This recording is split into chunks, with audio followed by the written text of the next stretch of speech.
Any को इस बात का काफ़ी ज़्यादा दुख है कि उसकी बहन उससे दूर होती चली जा रही है और ये चीज़ उसे बिल्कुल भी बर्दाश्त नहीं हो रही। वो फिर दोबारा से जाती है एमल के पास और एमल को कहती है कि खुदारा अपने दिल से ये सारी बातें निकाल दो। पता नहीं क्यों तुम बदगुमानियाँ लेके बैठ चुकी हो। मैंने ऐसा कुछ भी नहीं किया। लेकिन ये बात वो भूल रही है कि उस लड़की की नेचर ही कुछ इस तरह की थी। शुरू से ही चिक चिक चिक चिक उसके अंदर मौजूद थी। खैर इस चीज़ को निकलने में भी थोड़ा वक्त लगेगा, लेकिन कहीं ना कहीं उसमें बेहतरी आ रही है और उसको महसूस हो रहा है कि उसको ऐसे शक नहीं करना चाहिए था। क्योंकि वो याद करती है कि जब शहरयार ने उसको ये बात कही थी कि एमल तुमसे बहुत ज़्यादा प्यार करती है एनी, तुम्हें क्यों समझ नहीं आ रही, एनी की मोहब्बत पर यकीन करो, वो तुम्हारी बहन है और तुम्हारा भला चाहती है। जिस पर आप देखेंगे कि वो इस चीज़ पर काफ़ी शर्मिंदा हो रही है और दिल ही दिल में इस चीज़ को कबूल कर रही है। लेकिन अभी बज़ाहिर वो सबको दिखाने के लिए इस चीज़ के लिए तैयार नहीं है, क्योंकि उस लड़की के अंदर खुद सरी है जिसकी वजह से वो अभी इन बातों को एक्सेप्ट नहीं करना चाह रही है। दूसरी तरफ जी आप देखेंगे आयमा कहती है साफ साफ आगरा से कि मैं आपसे साफ साफ कह रही हूँ कि एमल को इस घर में उसका कोई हक नहीं मिलने वाला और वैसे भी उसका कोई हक नहीं। वो यहाँ से जा चुकी है और ये चीज़ आपको भी पता है और आपको ये चीज़ आप जहन में रखनी होगी। जिस पर दुर्दाना कहती है कि बाजी बिल्कुल ठीक कह रही है मेरी बेटी, इसमें कोई शक नहीं है। उसकी एक एक बात 100 आने ठीक है, 100% बात सच्ची है। जिस पर आप देखेंगे कि दुर्दाना भी कहती है कि बाजी मैं आपको बता दे रही हूँ कि एमल और एनी की अहमियत को इस घर में आप बहुत ज़्यादा बढ़ा रही हैं और ऐसा ना हो कि कल कला वो आपको इस घर से निकाल दें। जिस पर फाखरा कहती है कि देखो बहन ऐसा कुछ भी नहीं होने वाला, मुझे पूरा यकीन है क्योंकि जिस तरीके से एनी ने मेरी खिदमत की है, मुझे इस चीज़ का अंदाज़ा हो गया है कि उनकी तरबियत नहायत ही किसी अच्छे तरीके से की गई है। इसलिए हमें जितनी जल्दी हो सके ये काम करना ही करना है। खैर ये चीज़ में कामयाब नहीं हो सकती है।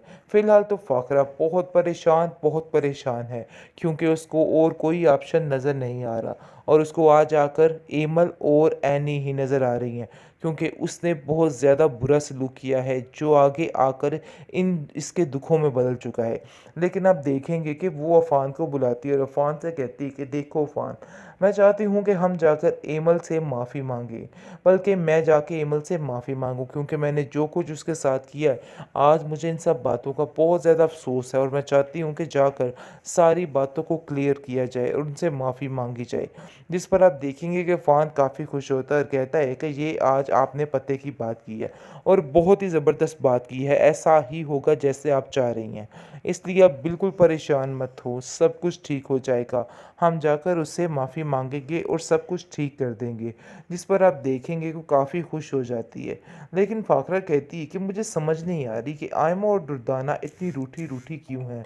जब मैं हक का साथ दे रही हूँ तो ये लोग कैसे मुझसे मुंह फेरे हैं, लेकिन जब मैं इनकी साजिशों इनकी चालों में इनकी मदद करती थी तो ये लोग कैसे मेरा साथ देते होते थे। लेकिन देखिए अब इन लोगों को कोई परवाह कोई फ़िक्र नहीं रही, बल्कि ये लोग अब ऐसे बदीद हो चुके हैं कि अब मुझसे आंखें कतराने लग गए हैं। मुझे तो ऐसा लग रहा है कि कोई गड़बड़ ही ना हो जाए। इस पर अफ़ान कहता है कि आप क्यों इन बातों की टेंशन ले रही हैं। देखिए ऐसा कुछ भी नहीं होता है, सब कुछ ठीक हो जाएगा और आपको बिला वजह इन बातों को लेके परेशान होने की कोई भी ज़रूरत नहीं है, क्योंकि मैं इन पर अपनी पूरी नज़र रख रहा हूँ और आप फ़िक्र मत करें, सब ठीक हो जाएगा, इसलिए टेंशन मत लें और सिर्फ अपनी माफ़ी तलाफ़ियों पे ध्यान दें। जो गुनाह किए हैं बस उनको अपने ज़हन में रखें और सबसे माफ़ी मांगती फिरें, बस यही अब आपका एक काम है। बेहतरीन ड्रामा सीरियल बरंग के इस एपिसोड में आप देखेंगे कि अब जाकर फाखरा को इस चीज़ का अंदाज़ा हो रहा है कि उसने जो कुछ भी एमल के साथ किया है बहुत ही गलत किया है। खैर आप देखेंगे कि अफ़ान उसको इस चीज़ का एहसास दिला चुका है कि उसको वाकई में एमल की बात मान लेनी चाहिए और उन लोगों के पास जाना चाहिए, क्योंकि आप जानते हैं कि अफ़ान बहुत ही पॉजिटिव माइंड बंदा है और बस यही बताने की कोशिश कर रहा है कि मेरी माँ सही बंदों की पहचान कीजिए और इन गलत लोगों से ज़रा दूर ही रहिए, इन पर फासला ही रखिए। जिस पर आप देखेंगे कि वो कहती है हाँ बात तो तुम्हारी बिल्कुल ठीक है, मुझे ऐसा ही करना है और मैं ऐसा ही करूँगी। दुर्दाना किसी हद तक भी जा सकती है, इसलिए आयमा को कहती है कि देखो आयमा, अब हमें और रास्ता अपनाना होगा, ऐसा ना हो कि कल कला एमल इस घर में दोबारा आ जाए और फिर तुम्हारे हाथ में कुछ भी नहीं आने वाला। बड़ी चालाकी और बड़ी होशियारी के साथ अब हमें ये सारी चीज़ें हथियानी होंगी। यानी कि जो घी है अगर वो सीधी उँगली से नहीं निकला तो उँगली को टेढ़ा करना पड़ता है, तो समझो अब अपनी उँगली जो है तैयार कर लो टेढ़ी करने के लिए। क्योंकि आप देखेंगे कि आयमा बड़ी ही चालाक और अपनी माँ से 10 हाथ आगे, और कहती है कि हमें खाला जान की इस तबीयत का फ़ायदा उठाते हुए एक काम तो करना है और जाकर अब हमें पेपर जो हैं प्रॉपर्टी के वो चुराने और सब कुछ अपने नाम करना है। यानी कि जो हमारा मकसद रहा है, इस लालची औरतों का जो मकसद रहा है, बस ये औरतें यही करना चाह रही हैं और इनका कोई भी मकसद नहीं है। जिस पर आप देखेंगे वो कहेगी कि कहीं ऐसा ना हो कि फ़ाखरा बेगम फिर होश में आ जाएँ और फिर दोबारा काम जो है ख़राब हो जाए। उनके होश में आने से पहले पहले सारा कुछ कर लेना है और सारा कुछ हथिया लेना है, क्योंकि वो बहुत मुश्किल हो जाएगी। जिसको सुनकर आप देखेंगे कि वो कहती है, हाँ बात तो आपकी बिल्कुल ठीक है, क्योंकि ये औरत इतनी होशियार है, ये दोबारा ठीक होने में कुछ वक्त नहीं लगाएगी। इसलिए हमें जितनी जल्दी हो सके ये काम करना ही करना है। खैर ये चीज़ में कामयाब नहीं हो सकती है।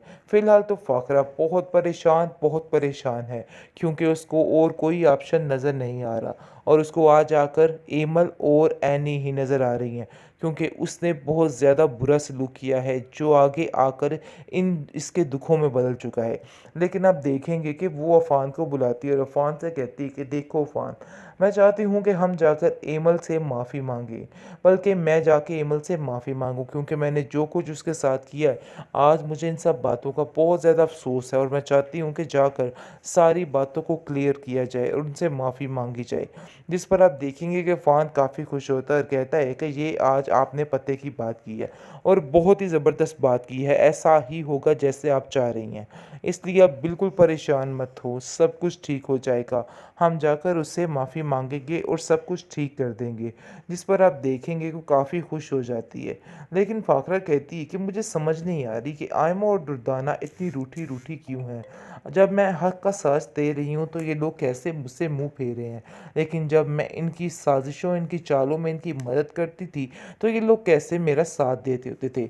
लेकिन देखिए अब इन लोगों को कोई परवाह, कोई फ़िक्र नहीं रही, बल्कि ये लोग अब ऐसे बदीद हो चुके हैं कि अब मुझसे आँखें कतराने लग गए हैं। मुझे तो ऐसा लग रहा है कि कोई गड़बड़ ही ना हो जाए। इस पर अफ़ान कहता है कि आप क्यों इन बातों की टेंशन ले रही हैं? देखिए ऐसा कुछ भी नहीं होता है, सब कुछ ठीक हो जाएगा और आपको बिला वजह इन बातों को लेके परेशान होने की कोई भी ज़रूरत नहीं है, क्योंकि मैं इन पर अपनी पूरी नज़र रख रहा हूँ और आप फ़िक्र मत करें, सब ठीक हो जाएगा, इसलिए टेंशन मत लें और सिर्फ़ अपनी माफ़ी तलाफ़ियों पे ध्यान दें। जो गुनाह किए हैं बस उनको अपने ज़हन में रखें और सबसे माफ़ी माँगती फिरें, बस यही अब आपका एक काम है।